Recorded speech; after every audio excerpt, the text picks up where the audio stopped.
Now it's time for the power play break. It's the place to talk about pucks.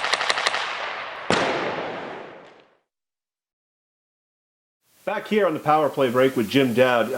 Before we left, we were talking about the transition, or we're going to talk about now the transition from college to the NHL. Talk about this. I always found this fascinating. You felt like you were going to be a sympathy pick for the NHL. You told me that one time. You're like, they thought, they could just pick me, because I'm a standout player here in New Jersey, and the Devils had told you. And you tell where you wound up. I mean, you didn't wind up as a sympathy pick for the Devils. You wound up pretty high off in the draft. Yeah, considering back then it was 1987, my senior year of high school at Brick Township High School, and I had committed to Lake Superior in November. And then the draft was coming in June, and Frank Anselin calls me and says, "Jimmy, you're probably going to get drafted." I said, "Oh, okay." I wasn't thinking anything of it. And back then there were 12 rounds in the draft. And I said to him, I didn't tell anybody this, but I said to myself, you know what? I'm going to get drafted, that's pretty cool, but the only team I didn't want to get drafted by was the New Jersey Devils because I thought it would have been a charity pick.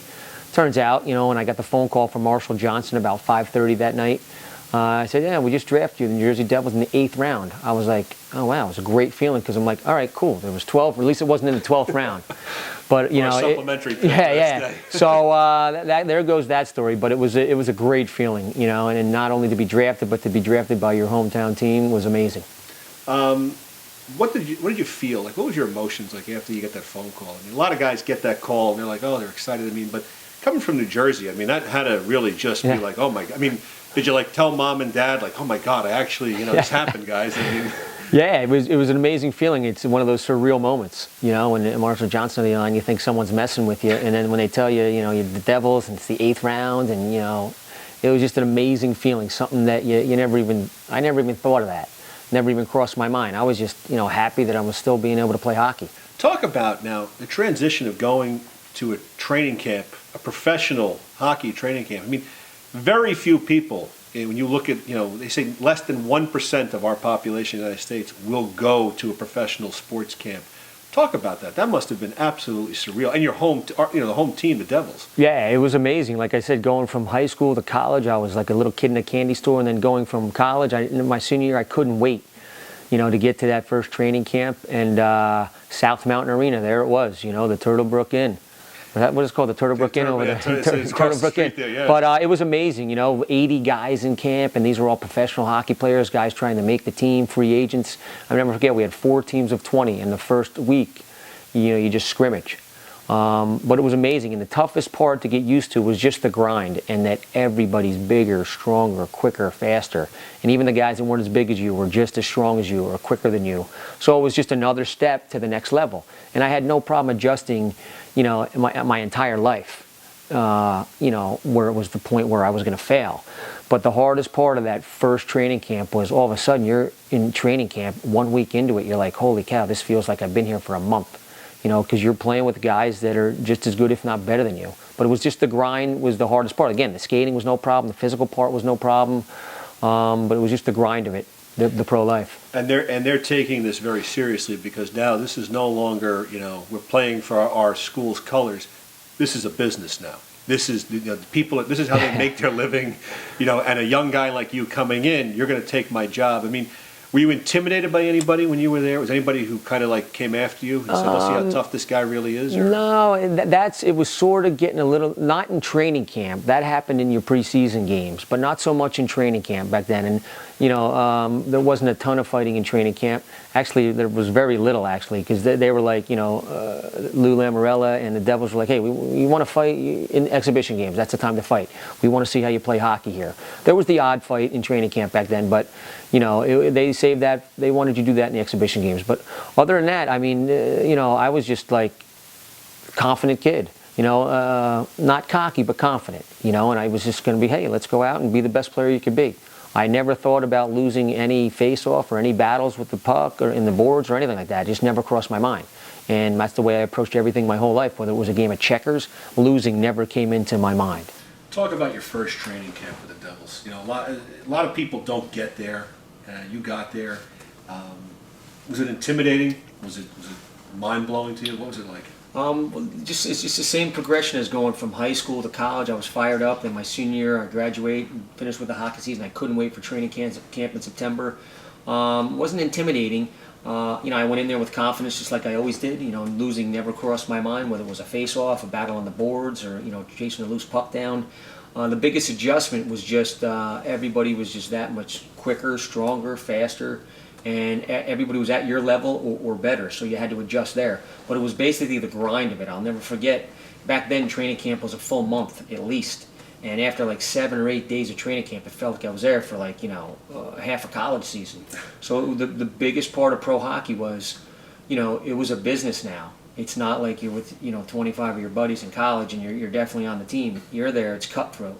Someone you want to take somebody's job. You want to get a job for yourself. So that was the biggest adjustment. Just the grind of the whole thing. Now you go through that training camp and they send you to Utica, and you play for the legendary American coach Herb Brooks. That has to be absolutely, every guy who's our age remembers the 1980 Olympics. That has to be so amazing to say, Herb Brooks is my head coach. I mean, that has to just be so cool. Yeah, I mean, we all know where we are. As an American kid, I know where I was. I was at, West Princeton Avenue. I just got home from a Pee Wee game and watched them beat the Russians. And then to have him, it was almost a win-win for me, my rookie season. I mean, if I make the Devils, hey, great. But if not, I'm going down to Utica and playing for Herb Brooks, which was unbelievable. He was an amazing human being. And all those sayings you hear, legs feed the wolves and all that, he used all those. But it was amazing, playing for Herb Brooks. He was a great coach and just a great man. He's a better man, actually. What would be one nugget you took from him, or what would be one key thing that you've carried with you in your career that Herb showed you? The legs feed the wolves. He's like, hey, you just work on your legs. He was all about midsection and legs, and everything else you'll be fine. He goes, you have the brains, you have the smarts, you have the hands, just keep working on your legs, Jimmy. Stay in shape. And he would always say that one, hey, legs feed the wolves, guys, don't forget. If the wolf can't run, wolf won't eat. Yeah. So now you're down there in Utica, and you talked about the grind of training camp. Now this is going to be your first time going through a professional season, but at the minor level. How hard was that adjustment? Like I said, come January, couldn't move. You didn't even want to put your equipment on. You're talking, and back then you had 12 exhibition games in the NHL. I only played a few of those, and then down in the minors you go and have, 10 more exhibition games. So I played probably 10 or 11 games before the regular season even started. And coming from where I played 45 games in college, every Friday or Saturday, that was it. You had the whole week to rest. But it was just, it was a whole learning process. The pro game's a different beast. And like I said, everyone says that wall you hit come January, they weren't lying. Especially kids coming out of college, because the junior kids are more adaptable to that because they play 60 to 70 games or whatever it is, and they have their month of training camp. But coming out of college, that January 15th rolls around, the end of January, you don't even want to put your skates on. So that was the biggest adjustment right there. It's just how long the season is and the grind of it all. And if you don't take care of yourself, it catches up to you. Now you're playing up there. You're playing for Herb. The season's probably going somewhat well. Were they monitoring you? Were they watching you, saying, okay, Dowd is playing well? I mean, were you ever anxious at all? I mean, were you ever saying to yourself, oh, am I ever going to get up there? Am I ever going to get a look? Or were you just more concerned about, I'm playing for the Utica Devils, and that's what I have to worry about? Yeah, you know what it is? They went with the youth movement then. That's why they brought Herb Brooks in, I believe. We went with 9 or 10 rookies, and then our veterans were, Jamie Huscroft, Bill Heward, Brent Severin. They were there for a reason, because we had a bunch of rookies in the lineup every night. So obviously you think about the NHL, but it's one of those, I just focused on my whole life today, where I was at. I never thought about, what's going to happen tomorrow. Just enjoy today and enjoy the moment. And I say this all the time. Things take care of themselves if you go about it the right way.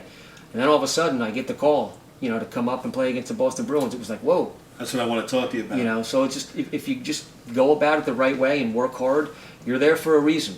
You're going to get your shot.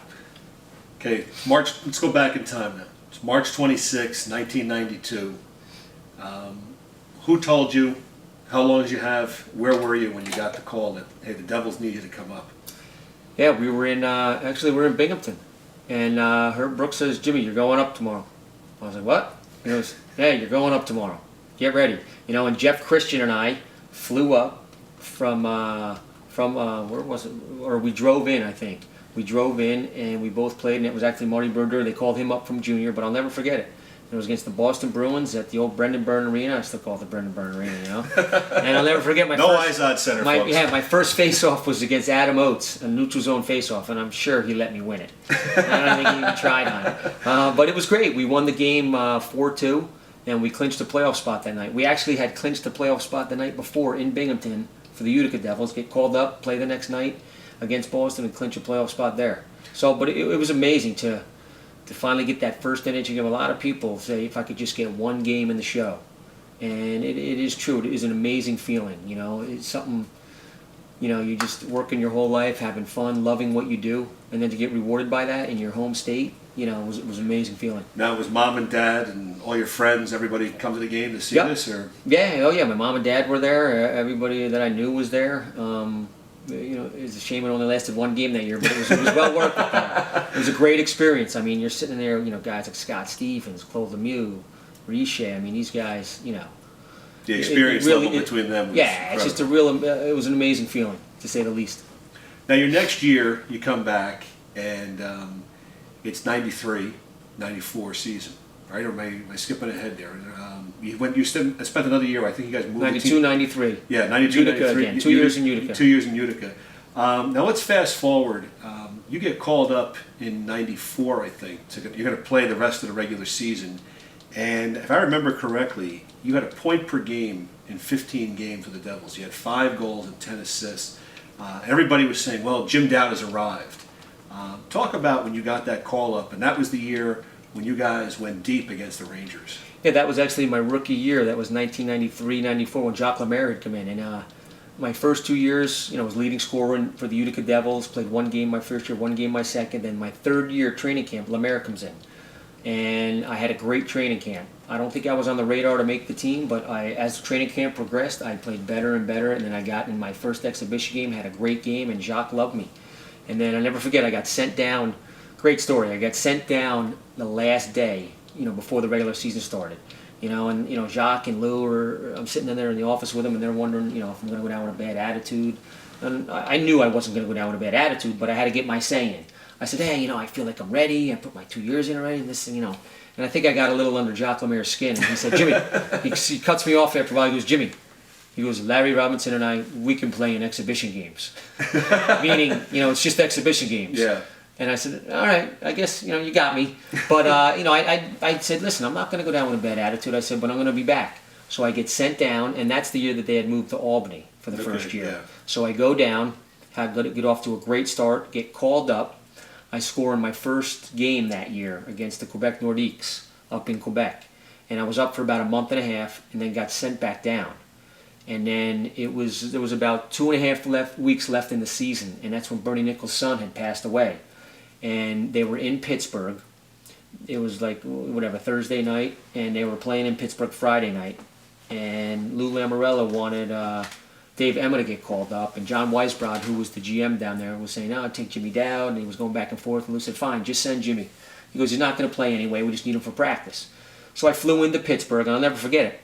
This is the old saying is just, you know, when opportunity knocks, be ready. I went up there, I had the best practice you could possibly have. Everything was going right. Every pass was spot on, the pucks were going in, you know, and I didn't play that night. And that season, the Devils hadn't lost more than 2 games in a row at once the whole season. They lost that night against Pitt for their 3rd loss in a row. Jacques was, I guess, not happy. He puts me in the lineup the next night. I get a goal and 3 assists, and the rest is history. So it was really amazing, you know. And then that's when we had that great run against the Rangers in '94. That was my rookie season, and you know, I'll never forget it. But I guess I was ready, and I was a little lucky, and it all worked out. When we get back, we're going to talk about heartache with the Rangers beating you guys that year in the conference finals. Then we're going to talk about next year redemption winning the Stanley Cup.